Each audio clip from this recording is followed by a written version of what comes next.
వివాహము అయిన తర్వాత అమ్మాయిని అత్తవారింటికి పంపించిన తర్వాత పూర్తి బాధ్యత ఇటు అబ్బాయి ఇంటి వారిది అవుతుంది. అబ్బాయి ఇంటి వారు వివాహం పూర్తయిపోయింది.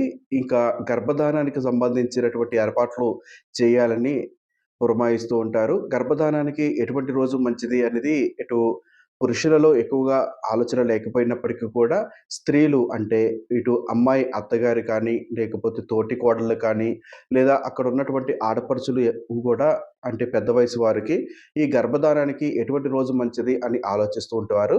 అట్టి వారికి ఈ వీడియో చూస్తే ముహూర్తము మీ చేతితో మీరు కూడా పలానా సమయంలో చేయొచ్చు అని అర్థమవుతుంది. కాబట్టి ఇటువంటి గర్భధానానికి సంబంధించినటువంటి ముహూర్తము మేము తెలుసుకోవాలి అనుకుంటే ఈ వీడియో పూర్తిగా చూడండి.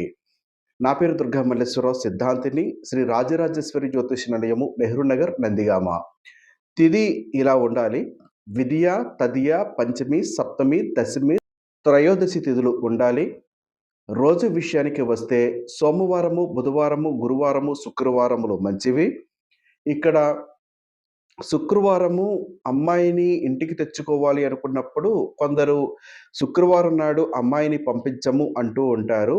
దాన్ని బట్టి మీరు ఈ ముహూర్త నిర్ణయము చేసుకోవాలి. అంటే ముఖ్యంగా సోమవారం, బుధవారం, గురువారాలు మాత్రమే మీరు ఎక్కువ శాతం కూడా ముహూర్తం పెట్టుకోవడానికి ప్రయత్నం చేయండి. నక్షత్రం విషయానికి వస్తే రోహిణి, మృగశిర, పునర్వసు, పుష్యమి, ఉత్తర, హస్త, చిత్త, స్వాతి, అనురాధ, ఉత్తరాషాఢ, శ్రవణము, ధనిష్ట, శతభిషము, ఉత్తరాభాద్ర నక్షత్రములు మంచివి.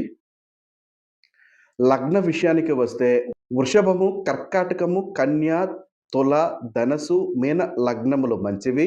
లగ్న శుద్ధి, అష్టమ శుద్ధి తప్పనిసరిగా చూసుకోవాలి. పంచపర్వములు వ్రతాది రోజునలో, సంధ్యా సమయములో, ఇతర చెడు విషయాలప్పుడు ఇట్టి విషయానికై ముహూర్తములు పెట్టకూడదు.